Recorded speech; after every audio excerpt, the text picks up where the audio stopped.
Okay, good evening, everyone. I'd like to welcome you all to Hudson Middle School for this community engagement program we have tonight. And I would like to encourage people sitting, if you're alone or only a couple people at a table, to please try and fill in with others, because we like sharing of ideas and collaboration on answering some of the questions, and so we can get your comments. I am Bob Bauman. I'm the president of the Hudson School Board, and I am here with our school board members Megan Rozowski, Kate Garza, Brian Dahl, Molly Powers, Aaron Gerlach, and Maria Rudy. And what we're really looking forward is not us talking to you and showing you slides and giving you data. We want time spent with your collaboration, with the people at your table, talking about what your feelings are on the future of our schools. So we're not going to waste any more time with me talking. I'm going to hand it over to Nick Ollett, our superintendent, who can facilitate what we're going to be doing at each table and moving forward.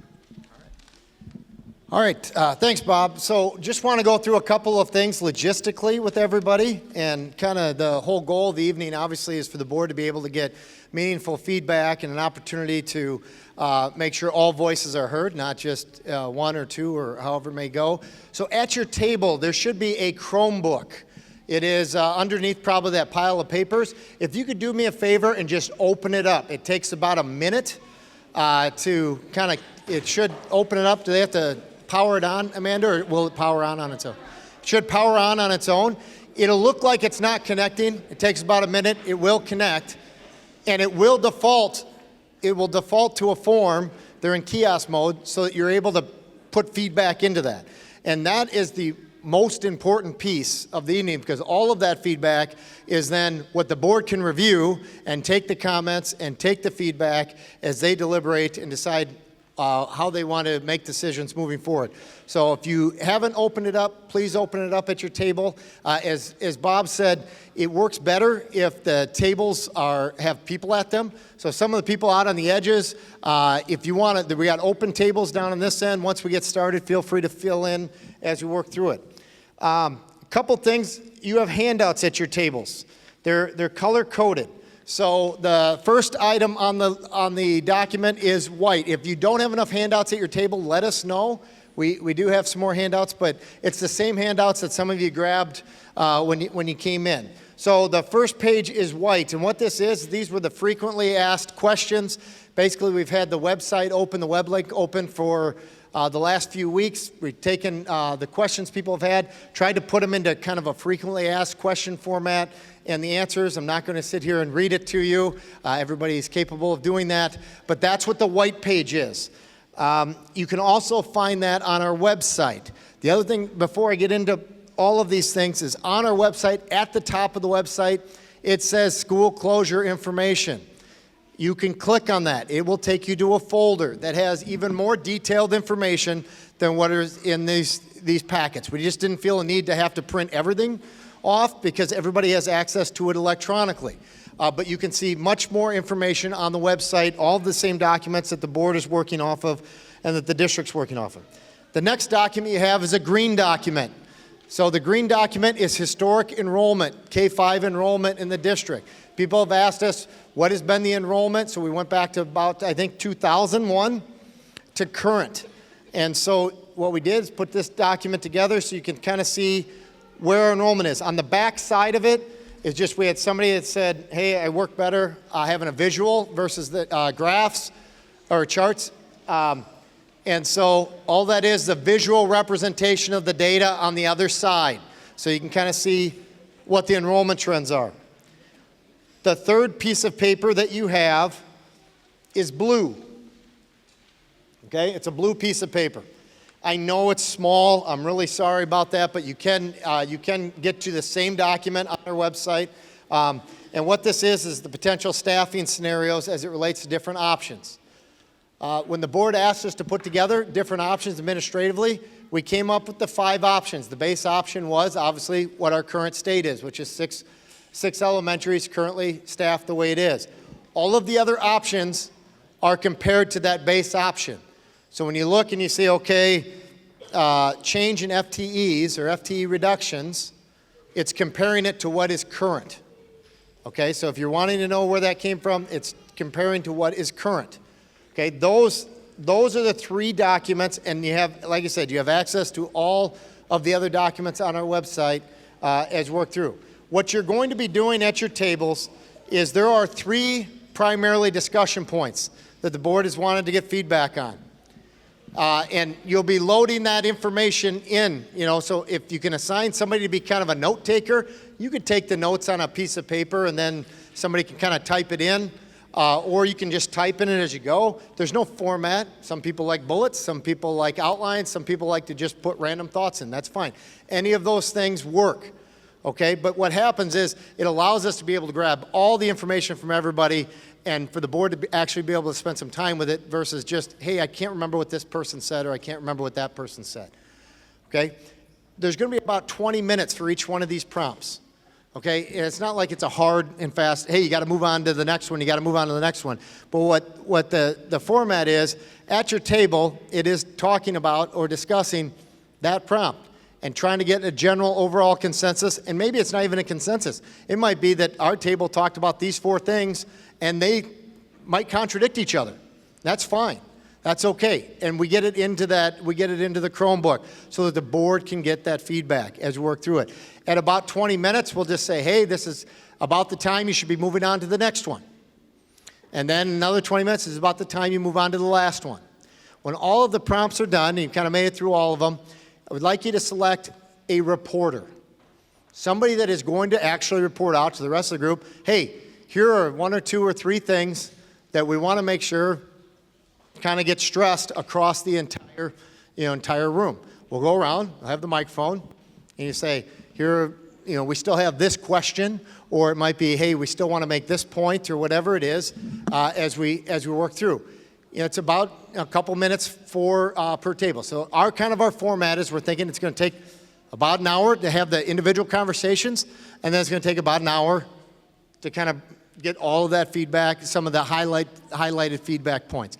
We are recording this part of the meeting, and it'll be on YouTube, so everybody will be able to watch this part of the meeting. Then we'll kind of pause the recording while people are working in their groups, and then we're going to turn around, and once we start the report out, we'll start recording again. Cable Access has been great to help us with this, and we'll get it all sewn together, and we'll put that online, so if somebody couldn't make the meeting, they're kind of curious as to what was talked about or how it all went, they'll be able to just pull it up online and gather the information that way as well. All right, without any further ado, hopefully if your Chromebook did not fire up, raise your hand if you're at a table and the Chromebook's not working. Okay, we got one table down there. Okay, we will get that Chromebook up and working. Any other tables the Chromebook's not working? Oh, Chromebook's not working right here. One more right here. All right, go ahead and get started. Thank you. Oh, yeah. Board members will be walking around. Administrators will be walking around. You can always pull them aside if you have questions or things you want to talk about. All right, we're going to go ahead and we're going to kind of bring it back to the share out. I know there's been a lot of good questions, a lot of good comments. So I think what I'm going to do is, I got to make sure I don't stand too close to that. So what I'll do is we'll start at a table, and what we want people to do is just, if there's 2 or 3 items that they just want to make sure the group knows, because you got to remember everything's captured in the Chromebooks. That's coming back to the board. That's where the bulk of the feedback is. But if there's 2 or 3 items that people wanted to make sure that their table was able to share out, so that all the other tables kind of heard what was going on, that's what it's kind of set up. We have, real quick, we have 26 tables. Actually, maybe about 24 tables are going to report out. So the thought process is if we can keep it to about 2 minutes or so a table, then that means we'll get through it in about an hour, right? So we'll start over here at the first table, and I'll let you guys start. So your spokesperson, if you could stand, and if you'd like to share.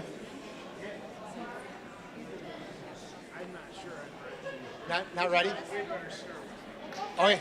All right, we'll start with the next table. You have a spokesperson? there you go. Oh, thanks. You bet. We are concerned about access to services for students with language needs, just special needs, and cutting services for like speech. And then the impact of closing 2 buildings, the capacity problems if projections are wrong in the past, how will this impact the community? It's very important for elementary schools to have their culture, and this will get rid of all the cultures of all the schools. And people could leave the district and deter future moves into the district, and there's higher transportation needs. And just taking care of after-school care, how will the district support families? Great. Thank you for reporting out. So the one thing I do want to clarify, because I think there was some questions. I think one of the tables brought it up, gentleman brought it up. RAP care. So 4K RAP care and school-age care are not one and the same thing. So regardless, we provide school-age care. That's the before and after school care. When we talk about 4K RAP care, that's the other half of the day when the child's not in 4K. That's where we need actual classroom space during the school day. But when it comes to school-age care, yes, regardless of what is decided, we will have before and after school care at all of the buildings as we do right now. So, what's that? There won't be issues with adding more children? No, nope. Do they already have a hard time currently with staffing? We'll continue to, staffing can be a challenge on a variety of different levels. It just, depends on what's going on. Right now, I believe we are staffed with school-age care. So, yep. All right. This group? We're going to just take the first question in order here. What do you believe the critical of providing quality education for the children to succeed in Hudson School District?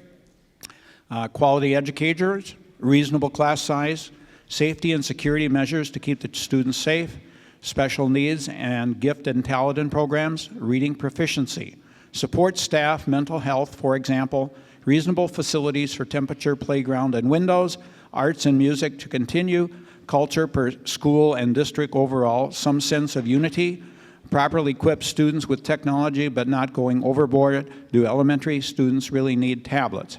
Noting that all students go to college, not all students go to college, some are technical, students and teacher relationships, consistent enforcement of school policies and student discipline enforcement process. All right. Thank you. Did you say 2 things? Yeah. Okay. Sorry, I had to ad lib because we hit submit on our form, so now we don't have ours. Okay. Oh God. Okay, fine. So I guess our main kind of our thesis statement of our ask would be to obviously, if we have to make tough decisions, to please move slowly and deliberately with minimal disruption. Whatever choice has the least disruptions to the fewest amount of students. And if 2 schools do need to end up being closed, to please close 1, wait, see what happens, and then if it is still necessary, it stinks, but we understand that. But closing 1 at a time would just give us a chance to see what happens, give a chance for the community to recover. Our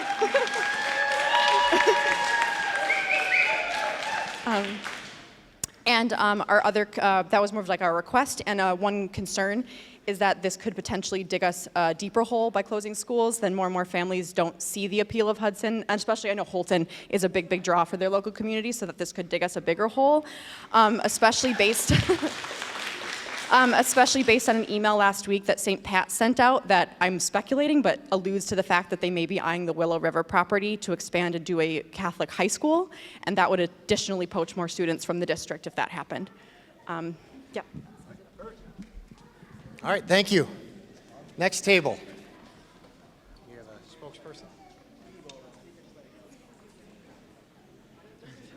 No? You want me to go to the next one? All right. All right. Next table. And if you don't have anything on your table, because what you've already said has been said, you can say pass as a table as well. Yep. Good evening. All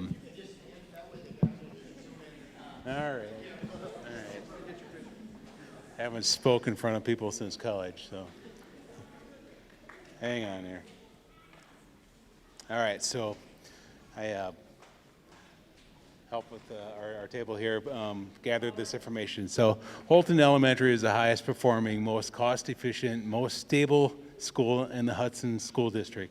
We're ranked number 16 in Wisconsin, and we're number 1 in St. Croix County, yet it's being considered for closure despite operating at 82% capacity, having steady enrollment for 25 years, and costing just 69 cents per square foot to run.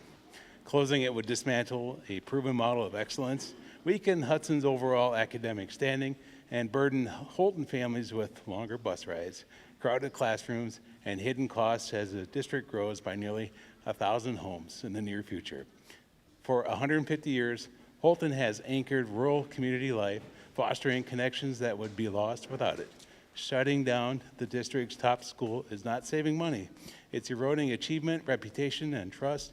Instead of closing Holton, the district should replicate its success and pause any decision until all long-term consequences are fully analyzed.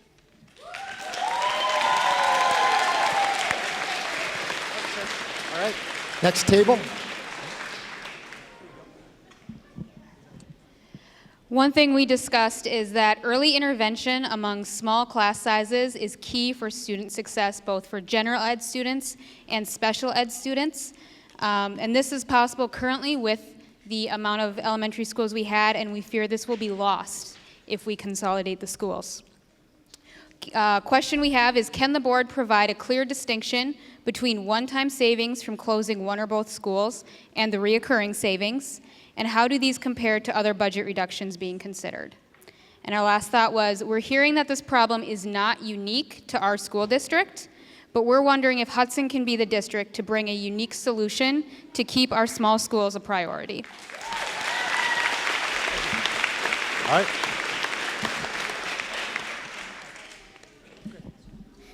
Hello, everybody. All right, we had a couple main points that we saw and came up with today after discussing. Make sure I got all my notes right here. The first one is class sizes are particularly important for all of our kids. Even though we could be at the maximum size of the guidelines, is that really what we should strive to as a community? Like closing 2 schools could, technically it fits, but is that really a good idea? And is that really what we want for our kids? I mean, they have to live here too, you know, eventually. It would be nice for them not to be packed into class sizes as large as possible. The other, thank you. The other big one is the data provided specifically today doesn't break anything out based off of school. The chart is like impossible to read. I don't know about all of you, but I look at a giant table of numbers. I can't look at any trends based off of just a list of numbers. I don't know why that's not here. We thought that that should have been here. In relation to that, the biggest surprise is how flat Holton's enrollment is, or is that it's going up. Obviously, they must be doing something different than everywhere else to be keeping all their kids there. The other big one we brought about is how much is the continued 4-year discussion about closing schools chasing families away from the district or driving them into Trinity or St. Pat's or New Richmond or Somerset?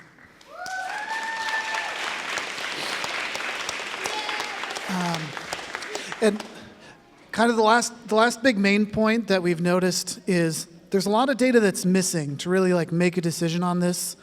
We don't know how we could make a decision on closing school when we don't know what any of the busing times are going to be. We don't know where any kids might be moving to. Nothing's been published, and this is a really big decision to just make with none of that being available. We don't know why we would want to rush into a decision like that when, particularly over the last 18 years, the school district doesn't have a great reputation of getting the decision right the first time and then having the community being really happy with it. High school. Okay.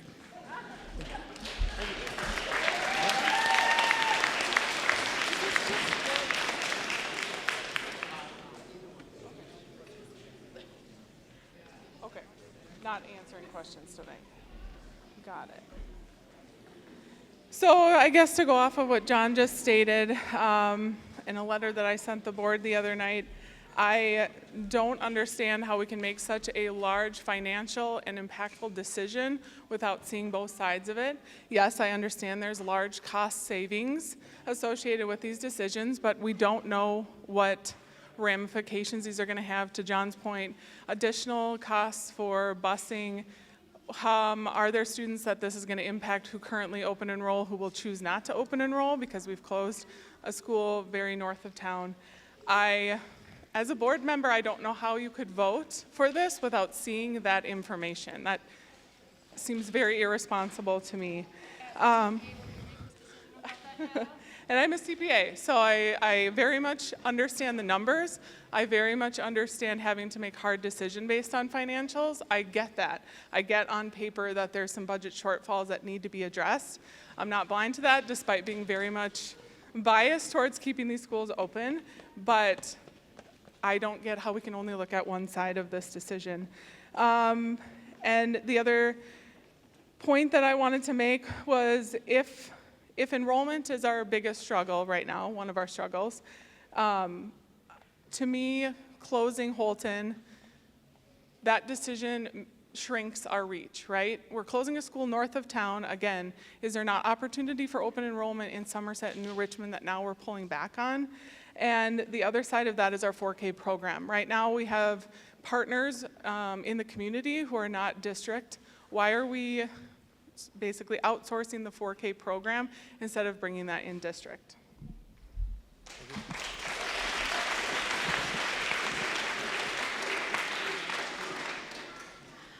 Hi, we discussed a couple of different things at our table regarding enrollment. So one thing we talked a lot about is a lot of districts in this area are starting to offer better alternative options to families so that families can have a choice. Because a lot of kids just don't do great in a traditional public elementary school. So if you look at River Falls, they have a Montessori school that you can enroll into. A lot of Twin Cities suburbs have a language immersion program, or they have STEM magnet programs. And we would like to see Hudson, instead of closing schools, look at that and understand what can we do to be a better district for the future so that more students don't opt out of Hudson schools. Another thing we talked about is it's super, super important for kids in elementary to have stability, and this all seems like a really rushed process. So if we were to make a decision in October to close schools, how are we going to have appropriate plans so that the schools, the staff can appropriately grieve their schools, understand what it's going to look like for reintegration, help the kids understand you're going to be at school with a lot of different kids next year. This is what it's going to look like. Here's how we're going to support you. It doesn't feel like we're going to set ourselves up for success if that ultimately has to be the decision. Another thing we talked about is we've spoken with staff members. It's our understanding that there has not been a single anonymous survey of staff about how they feel about this. And our schools,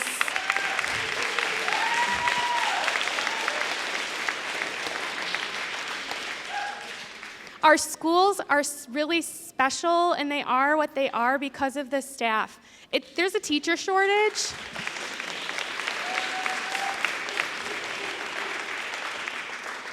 And so if the staff isn't on board with this plan, those teachers can go somewhere else to find a job.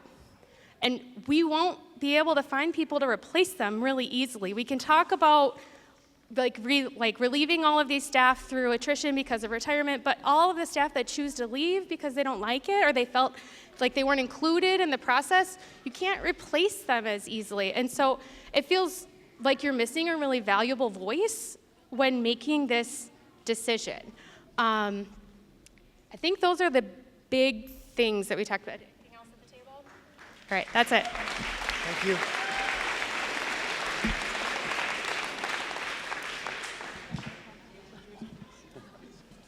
Might be kind of hard to follow up here. So, but we talked about a lot of important things, as everybody is here, right? I think one of our big concerns was the big box school feeling.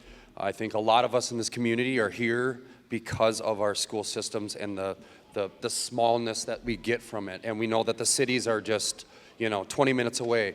Did you have something to say? Okay, I just want to make sure.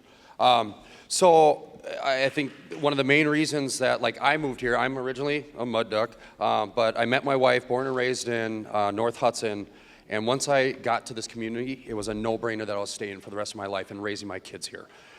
Hands down, the kids that my kids have met, what I experienced in the big box schools when I was growing up it was not fun. You don't get what all of the people are saying here. You don't get that close interaction. My kids need a little bit extra help, and I feel like we're going to lose some of that if we get to these bigger schools and condensing that or making them bigger. And I fear the social interaction that we already are fighting so hard these days, unbelievably hard with some of our kids. We pack them into these schools, less teachers, less this, less that. What do you think is going to happen to our social interaction too? These kids are going to become mutes eventually, and we're not going to want to talk to anybody. And we're going to force them out the door, I feel like, doing that.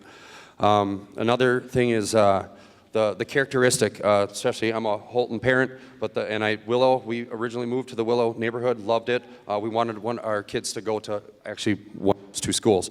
But the characteristics that our kids get out of Holton is unreal. The uniqueness, the morals. We are losing morals as individuals today, and our kids need that. That's what these two schools are giving us, not what Stillwater and other places have done. We are not Woodbury. I don't think 3/4 of these people in this room want to be Woodbury. We don't want that school structure. We don't want the Stillwater school structure. We are here because of the Hudson School District that we've been living, not what we project. And the friend zone, I think, is a big thing with these smaller schools.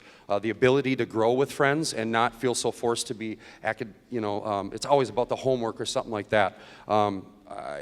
I feel that kids can be still kids at Holton and Willow, but they still are learning. And then I don't think we need to touch much more on the academics. I think it speaks for itself.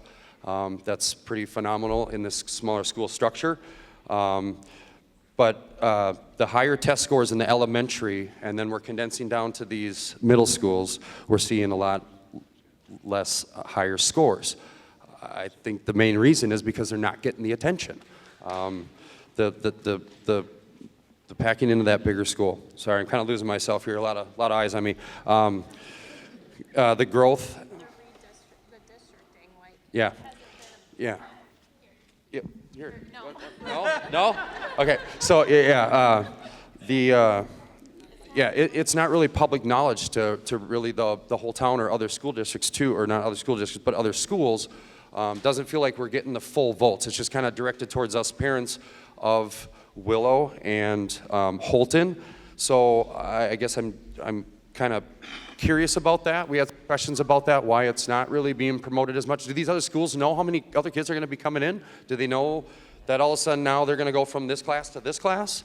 That's one of the concerns that we had. Has that even been talked about? Have the other schools had time to prep and think about this decision as well? And I think the growth charts, you can throw all this stuff into me. I've been in construction my whole life. I grew up, like I said, in the cities doing construction, and then over here, there's by far, we live in a town that's never gonna die. And I think we're acting kind of like that, but the decision and the mindset behind that is not because of that. And I think we know that, and that's why we're here tonight. The other budget options, we're wondering that too. That's a big question for us. Can we look at other budget options besides closing? And then me personally, my big question is this really a business deal that we're talking about, or is it for the kids? Because we keep talking about all these numbers, but I'm not seeing really where it's all going.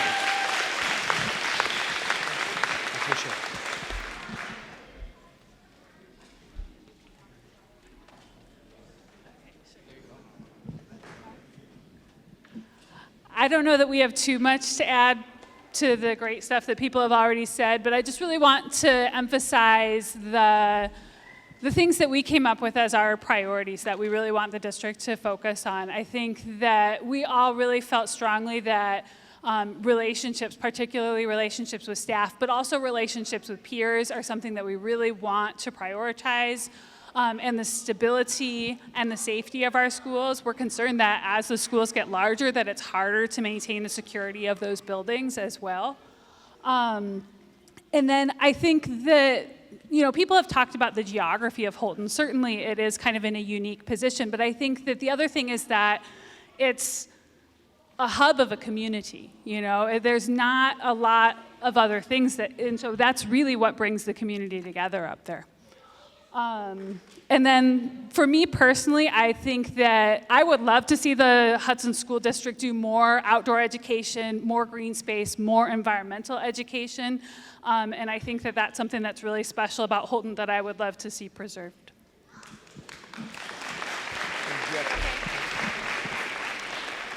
And we were just hoping to add, Holton brings that small school environment, nature, outdoors, the family feel environment. If we move to a larger school environment, what discussion and timeline on safety conversations will be had? I think that's something that is extremely important to all of us as parents, but our children would potentially be in much larger settings, and that is a concern for me at least. No, that's fine. I got it. All right. One of the questions I wanted to ask the board and our superintendent, one would be how many FTEs that we have for our philanthropy or foundation. And if we don't have a foundation, every organization that I've worked for has never had to pay their foundation. They bring in more than what it costs. I would be curious how many of you have talked to some of the huge investors in our community. For example, Uline posted an $11 billion net revenue. That's not gross, that's net. That's a Wisconsin company. It's really big in this area. They have met with my uncle to build another facility right next to their current one. Have we gone and talked to them about making investments into our community, into our schools? Have we gone to every single business and asked if they want to support the schools and all that? I would be curious at how much effort you and the school board and our foundation has put in on those things. There is money out there. I mentioned my uncle. Nobody's talked to him. There are lots of people in this community that have deep pockets that really care about this community and our kids. And I don't think that you've done your due diligence or worked hard enough at that.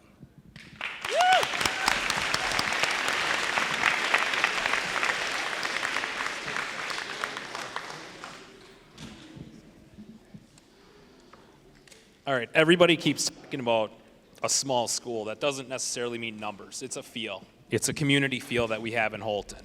Our class sizes really are in line with the other schools in the district. We're not far off. But I can tell you it is a community. I mean, however many years ago it was that we were in this room, I probably didn't know anybody. But now I know a lot of people, all because of Holton.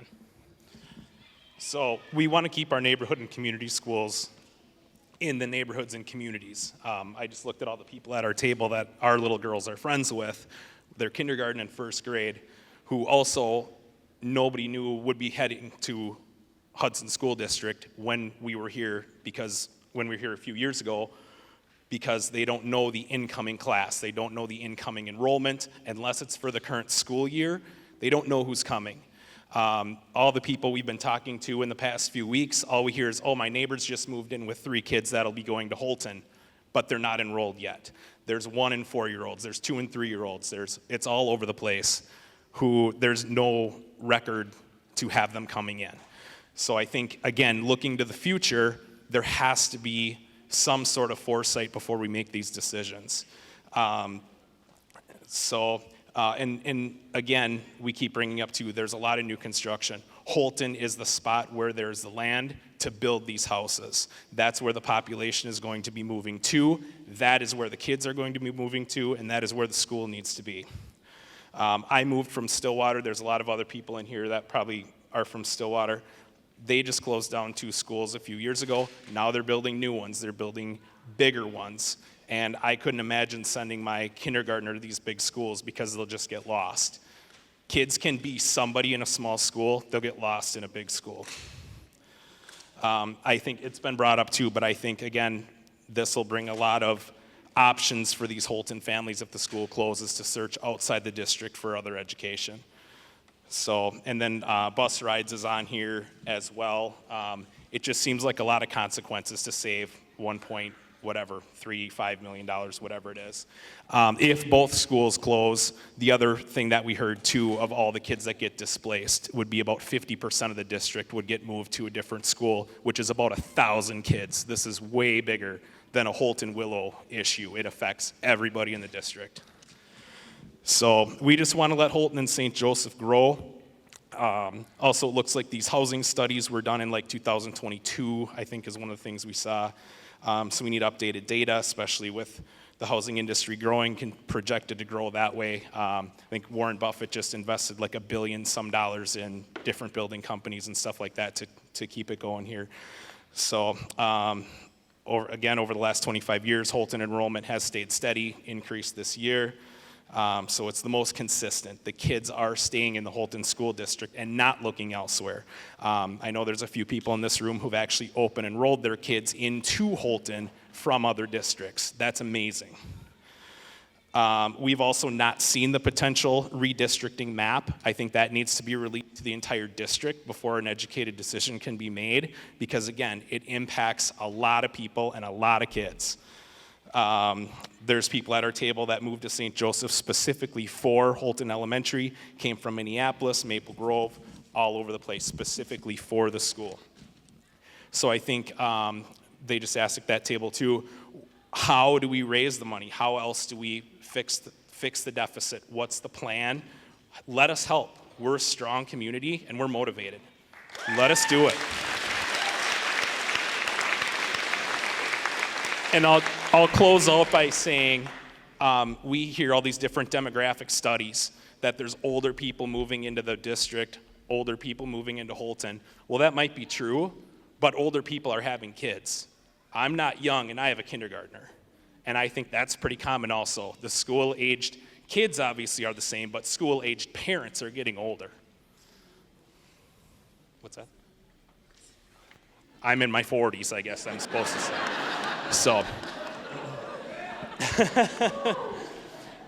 But that's all we have. Thanks. Yeah. I appreciate that. So we talked a lot about similar things to some of the other tables as far as 4K coming in-house versus maintaining those private site partnerships. And then one question that we had was, how do we track families buying existing real estate? There's a lot of discussion about new builds and people coming into the community via that, but we do have older people in this community. They're aging out. We have people who are coming into this community that are younger families or may even be having families. And so we would like to see how that is planned to be looked at. In addition to, has there been anything looked at as far as the potential loss of students post-closure? I know a couple people have mentioned that potential today, and I think that is a huge risk that we need to be very aware of. But the biggest thing that we really talked about is, it feels like there's a lot of conversation about being part of closing versus how do we make this work? How do we find creative solutions? And a lot of other people have touched on that as well. So I feel like, how do we rebuild the trust between the school board, the administration, the school district, and the families who are not necessarily feeling very heard and feeling as though they've been part of the solution from the beginning? And we recognize that there's a huge difference between people and financial, and that it's a delicate balance that at this point is an impossible choice. But how do we try and be creative? As somebody else said, how do we be creative and try and find a different solution than just closures?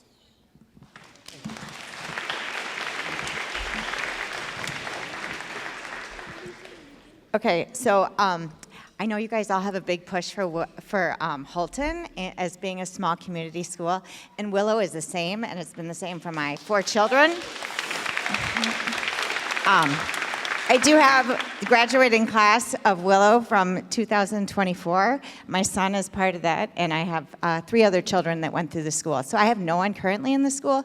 I just really value the strong community that is built around that neighborhood and that campus of schools, being St. Pat's and Trinity and Willow, and that is why we renovated it years ago, and then it was only like a couple $6 million, but it's a really amazing community, and those kids have gone on to, again, teach in our community, teach at that school, go on to be doctors, and bump up from like kindergarten to first grade, like within the first year was one of my neighbors.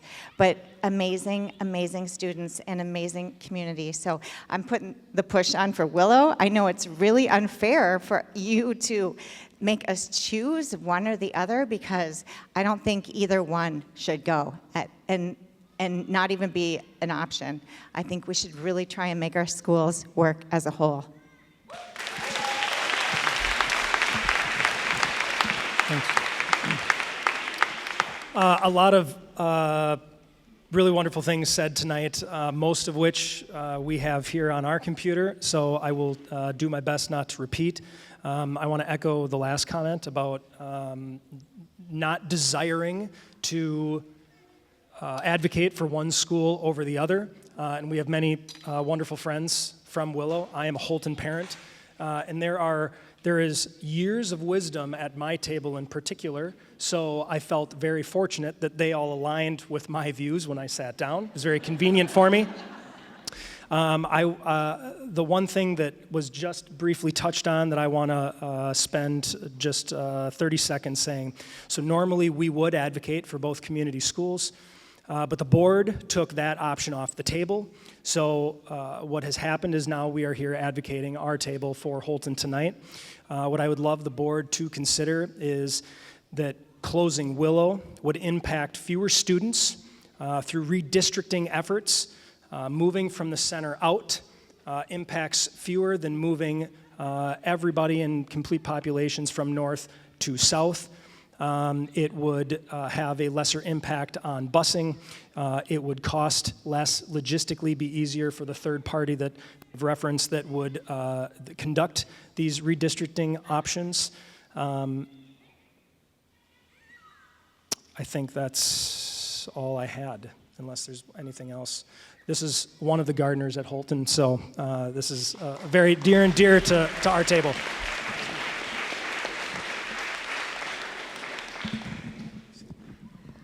So we closed our computer and we lost our answers. And we also lost the guy who entered them. He had to leave. So we're kind of just flying by the seat of our pants here. But a couple of the things that we wanted that came about as we were discussing was community trust. I think right now we feel so. This is coming at us. It has to be a quick decision. When we went to the referendum for the $5 million, we were told it's going to buy us time. It has not bought us time. And we are still getting the same exact proposal that we had. We had the same exact proposal before the referendum and after the referendum. Glad they used it on wages, glad they used it on insurance. Use some of that fund balance. You told us you had some to use to buy some time.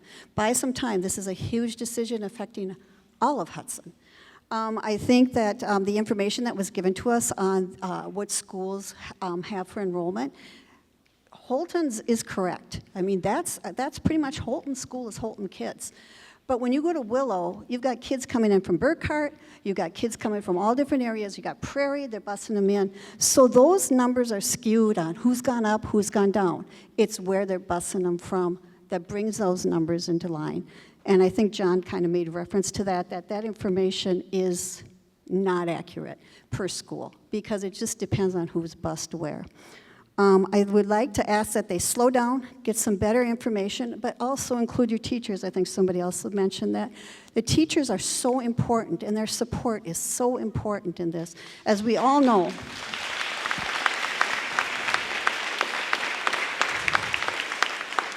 the relationship those kids have with their teachers is so important. And like our guy that was here, he said they spend more time with their teacher than they do with me. So I think the support of our teachers, so somebody that's been teaching 14 kids and is going to go into 27 kids, they're going to need to have some support. I think our location is so important. The community is important. And I think, I walked by Willow today and the bike rack was full of bikes. It's a good site. It's a good site. I think individuality is important. I would like to see authentic engagement with the community and generate our ideas. The last thing was also one size does not fit all. We need to refrain from generalizing. Thanks.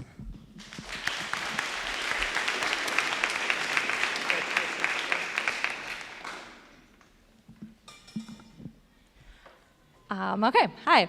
A lot of what people have said is stuff that we wrote, which is awesome. We all kind of feel the same way and think the same things, which is great. One thing I want to reiterate, and then I'll kind of say something slightly new, is we 100% agree with what was said about we don't know how a decision can be voted upon when we haven't laid out a plan on what happens next. We see the numbers, we see what's here, but then what? And this has been said before, you know, what are the boundaries going to look like? What are the bus routes going to look like? And I know that takes a lot of time, that takes a lot of effort, but isn't this worth that effort to compare both options and say, this is what it's like here, this is what it's like here? This is a huge decision, and it deserves a huge amount of effort to put into it. So I just wanted to reiterate. I know that was said before, but I just think that's super important. Also, kind of new-ish, we have among the rankings in St. Croix County and in the state, we have a school that's a super high-ranked school. And it's not necessarily building specific. It's not about the building itself, but it is about the staff. And the staff are phenomenal. And we split up the staff if schools close. We split up the staff to wherever, all the other different buildings, and will we then still have a high-ranking school? People choose to enter into districts based on a rank that they see. If you have no idea about a place you're moving to, you look at the ranks. You see a school that is a high-ranking school, and whether or not you're even choosing to live in that boundary zone, you see it and you know this is a great district then. They have great things going. If they have one of their schools or two of their schools ranked high, then this bodes well then for the middle school and for the high school. So if then we split up our staff, and how will we still maintain a high-ranking school to still encourage people to come long-term? It's not just about, I want the high-ranking school right here for my K through 5 experience. It's what brings them here to then stay here. So.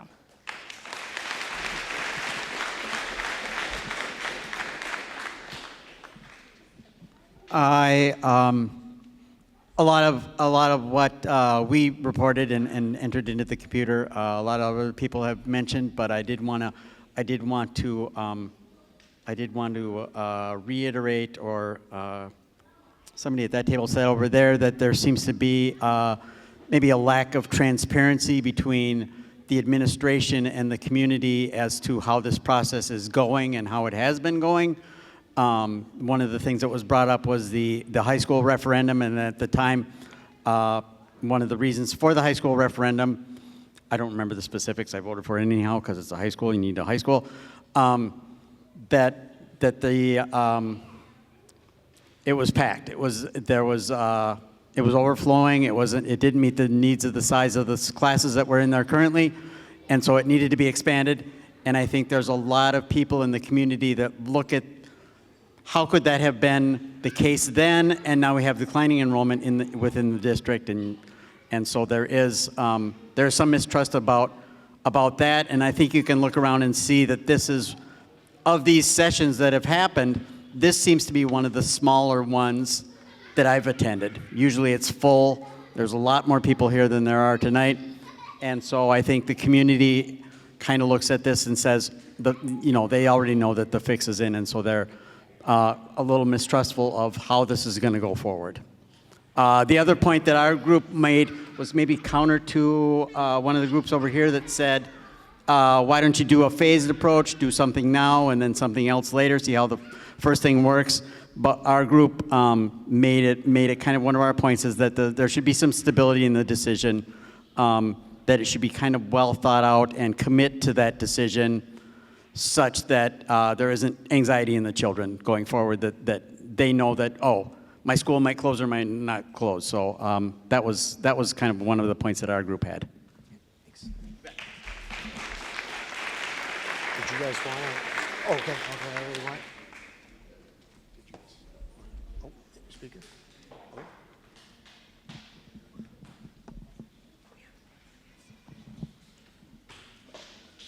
We are a table of Willow staff and parents, so I think we have a unique perspective here. One of our biggest concerns is space. If each building is almost at capacity, Do we have space to meet the needs of our students? Will there be space for 2 music rooms when you need 2 music teachers? Is there equitable space for special education classrooms that allow students to learn while others regulate their bodies and brains?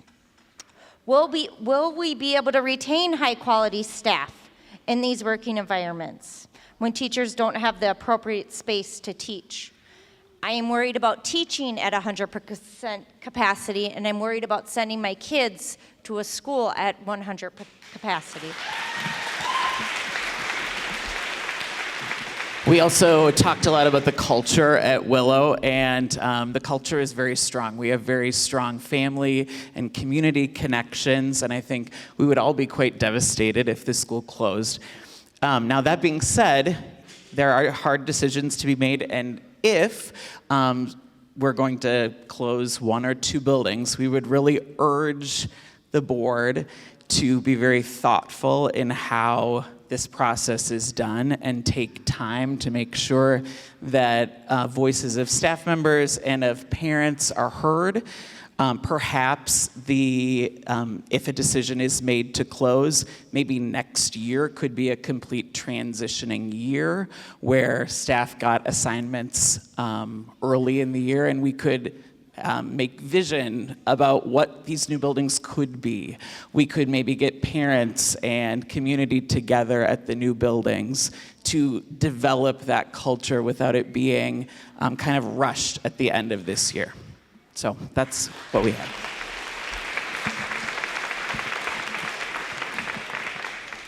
I'm going to take a little different slant. I have worked on mergers in Michigan, Wisconsin, Minnesota, and North Dakota over the last 20, 25 years. One of the things that I found out that was really important is communication. At first, I wasn't very good at it. And then I realized that communication is the key. I've watched some of the mergers where communication wasn't real good, and the corporations eventually failed. On the other hand, typically I would hold 5 to 6 different meetings with anybody that was involved with it to make sure that we were all on the same path. It doesn't mean we all agree, but at least we work on a common goal.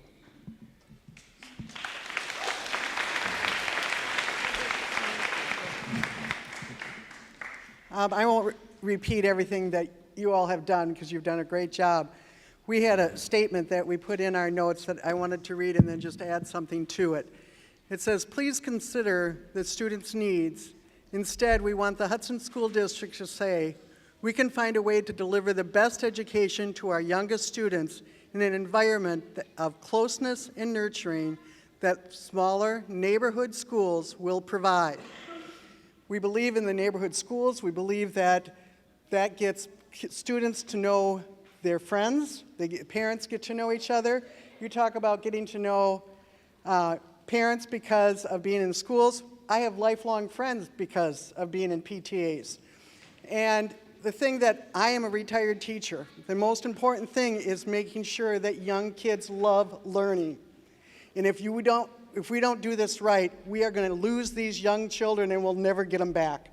So we need to keep these neighborhood schools and keep them small and keep them involved because they need to love learning. And every elementary teacher, every teacher around this world knows that's what we all will try to do, is get our kids to love learning so they have lifelong learning the rest of their lives.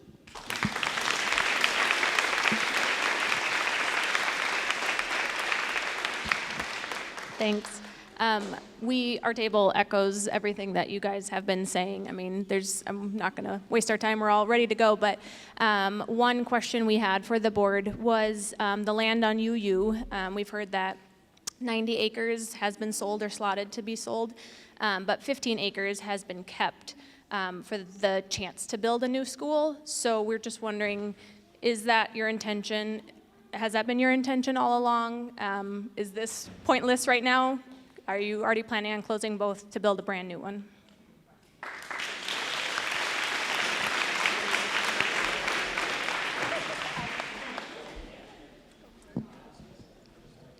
Okay, I think our table may be the odd one out, but I think that our considerations are just as important to hear. I'm actually the parent of students that have gone through North Hudson Elementary, so I want to say how highly I think of our school and how amazing it is, and that I want everybody in this room to recognize we are one community, and that no matter where our children are going, we have to be supportive of where they are and who their teachers are, because the teachers at North Hudson are just as good as the teachers at Holton, are just as good as the teachers at Willow, right? Our district has done a fantastic job of hiring amazing staff, right? And I kind of want to de-escalate a little bit of the fear that there seems to be in children switching schools and buildings. I mean, I chose to move here 4 years ago primarily because of the schools, and I saw the quality of education that my children were going to receive. And my children had anxiety and fear about that, 100%. But I think what we did as parents was try to support and encourage and say, this is a new opportunity for you. You get to make new friends. We already also have elementaries in this district that have larger section sizes that some have raised as concerns, and those schools are performing really well too. So I just want to maybe bring the fear a little bit down. I get it. It's a really hard decision. And so that is not lost on me. I'm a parent as well. I think we also, closing or not closing, again, there is a budget situation that has to be resolved, and the money has to come from somewhere. And the community has tried referendums. Some have been successful, others have not. And so what does that referendum have to look like in order to do what the community is asking? Because to keep the buildings open, the money has to come from somewhere. And I think taxpayers have sort of been giving them the indication that maybe that isn't something they're going to continue to be supportive of. And I think it would continue to get more and more expensive. And we have a lot of members in our community that are older, and we have an aging demographic, and a lot of them are seniors that are on fixed incomes.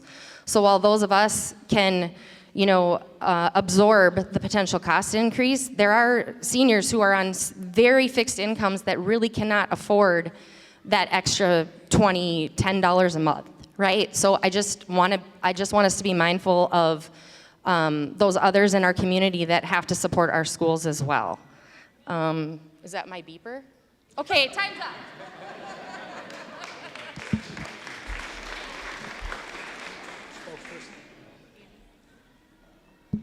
Hi. We have echoed many of the statements already made by tables throughout the room, primarily that Holton has had consistently high-performing educational outcomes as an elementary school in the state. There was a question about with enrollment decreasing, will central office administration numbers decrease? And then we very much support exploring partnerships between the public and private sector. The table was also resolved in the strategy to close Willow first and see how it goes.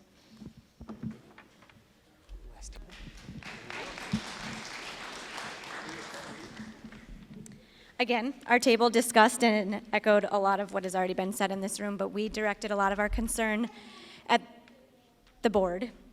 And to help the board maintain credibility for current board members and future board members, but to raise a discussion about what the current plan is for the land usage and why it hasn't been discussed to preserve that land. Once it's gone at Holton, that lovely space for expansion, northward expansion, which we know is likely to come to Hudson, what would that be used for? Will it just be sold and become quick trip shopping center, something for people to stop and grab coffee on their way from Somerset to the Twin Cities?